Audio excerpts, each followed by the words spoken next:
YouTuber Recep but جو کہ کافی زیادہ خبروں میں ہیں آج کل سوشل میڈیا پر، اور وہ نیگیٹو بھی ہوں چاہے پچھلے دنوں بالکل اس طرح کی خبریں آ رہی تھیں بات، ہاں بالکل ایسے، اور ابھی نئی خبر ان کے بارے میں آ گئی اور وہ اب ایک کیس ہے، جی ان کے خلاف زیادتی اور بلیک میلنگ کا مقدمہ درج کیا گیا ہے۔ مقدمہ سوشل میڈیا ایکٹیوسٹ عائشہ شرافت کی درخواست پر درج کیا گیا ہے، اور پولیس کے مطابق سوشل میڈیا ایکٹیوسٹ کی درخواست پر تھانہ نواب ٹاؤن میں مقدمہ درج کیا گیا ہے۔ مقدمے میں رجب بٹ ہیں اور دیگر اور لوگوں کو بھی نامزد کیا گیا ہے۔ ایف آئی آر میں الزام کیا ہے؟ الزام یہ ہے کہ سوشل میڈیا پر دوستی کے بعد نشہ آور چیز پلا کر زیادتی کی گئی اور نازیبا ویڈیو بنا کر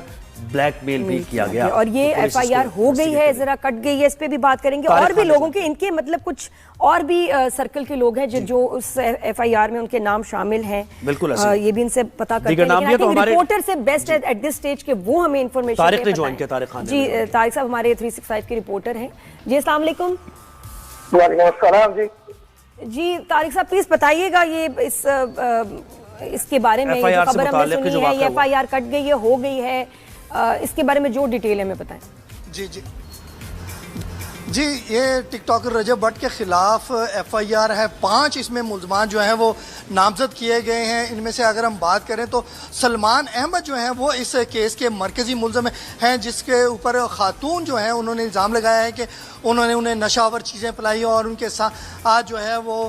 زیادتی کی ہے، جس کے بعد ان کی ویڈیو بھی بنائی گئی ہیں۔ اس کے علاوہ انہوں نے کہا کہ جب وہ ان کی سسٹر جو ہیں ان کو بھی یہ سارے ویڈیوز دکھائی گئی، ان کو بلیک میل کرتے رہے ہیں، اور وہ اپنے والدین کی وجہ سے کہ ان کی عزت خراب نہ ہو تو انہوں نے کسی کو نہیں بتایا اس بارے میں۔ لیکن جب بات حد سے بڑھ گئی تو انہوں نے اس حوالے سے ان کے گھر گئے ہیں، اور وہاں پہ جب پہنچے ہیں تو ان کو منع کرنے کے لیے ان کی بہن اور یہ جب پہنچے ہیں تو وہاں پہ ان کو بتایا گیا کہ وہاں پہ آلریڈی پہلے ہی رجب بٹ بھی موجود تھے، مان ڈوگر جو ہیں وہ موجود تھے، ان کے علاوہ جو ہیں اور جو وہاں بندے جو تھے وہ موجود تھے، اور انہوں نے ان کو زد و کوب کیا ہے، ان سے جو موبائل تھے جن میں ان کا ڈیٹا جو تھا جو اور ٹرانزیکشن کی بات ہوئی ہے، جو ویڈیو تھی وہ سارا جو ہے انہوں نے ریسیٹ کر دیا اس کو، اور پھر ان کو وہاں سے بھگا دیا۔ اس کے خلاف انہوں نے جو ہے تھانہ جو ہے نواب ٹاؤن میں جو ہے وہ مقدمہ درج کرا دیا ہے۔ 5 افراد کے خلاف یہ مقدمہ جو ہے وہ درج کیا گیا ہے۔ اس کے خلاف کس کے فون کا ڈیٹا ڈیلیٹ کیا ہے؟ سوری پلیز یہ کلیئر نہیں ہے بات طارق، آپ نے کہا کہ ایک تو پتہ ہے وہ کر کے آپ بات کریں تو سمجھ نہیں آ رہی گھر کون گیا اور کس کے فون کا ڈیٹا کس نے ڈیلیٹ کیا، نام لے کے بتائیں تو ذرا کلیئر ہو۔ ہاں یہ جو خاتون ہیں جنہوں نے مقدمہ عائشہ وہ ہیں، جی یہ دونوں بہنیں جو ہیں وہ گئی ہیں ان کے گھر، سلمان احمد کے گھر، تاکہ وہ ڈیٹا جو ان کے پاس موجود ہے، ویڈیوز جو انہوں نے ریکارڈ کی تھی وہ جو ہے اس کو ڈیلیٹ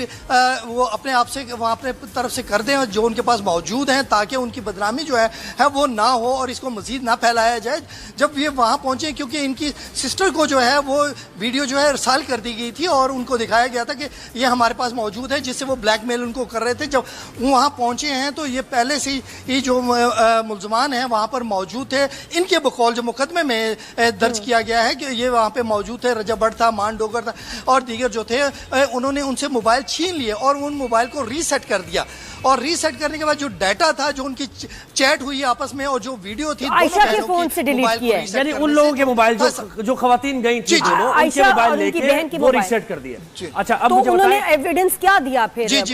ایف آئی آر کے لیے؟ ایویڈنس دیا ہوگا نا، ویڈیو دکھائی ہوگی، وہ کیسے دکھائی؟ اور کتنی پہلے واقعہ ہوا یہ بہت امپورٹنٹ ہے، یہ بھی نہیں سمجھ آیا۔ جی یہ یعنی یہ جو زیادتی کی انہوں نے بات کی، پرانا واقعہ ہے یہ تقریباً، یہ کیونکہ پرانا واقعہ ہے اور کیونکہ اس وقت خاتون کے مطابق جب ان سے زیادتی کی گئی تو انہوں نے اپنی عزت کی وجہ سے یہ خاموش نہیں ہیں اور کسی قسم کی بات جب نہیں کی، لیکن جب تک اور انہوں نے وہ ویڈیو دکھائی یا جب یہ ایف آئی آر کٹی ہے تو یہ طارق انہوں نے ویڈیو دکھائی، انہوں نے ایویڈنس دیا ہے، پیش کیا ایویڈنس؟ نہیں ایسا ایویڈنس کیونکہ ان کے پاس کیونکہ ایویڈنس ایسا موجود نہیں ہے جو اس پہ ہو، لیکن ان کا یہ کہنا ہے کہ ان کے پاس موجود ہے، ملزمان کے پاس جو سلمان حیدر ہیں ان کے پاس یہ جو ہے آڈیو جو ہے وہ ویڈیو موجود ہے جس سے ان کو بلیک میل کر رہے ہیں۔ یہ بتائیں کہ کسی کو گرفتار کیا گیا ہے، کسی کو حراست میں لیا ابھی تک پولیس نے؟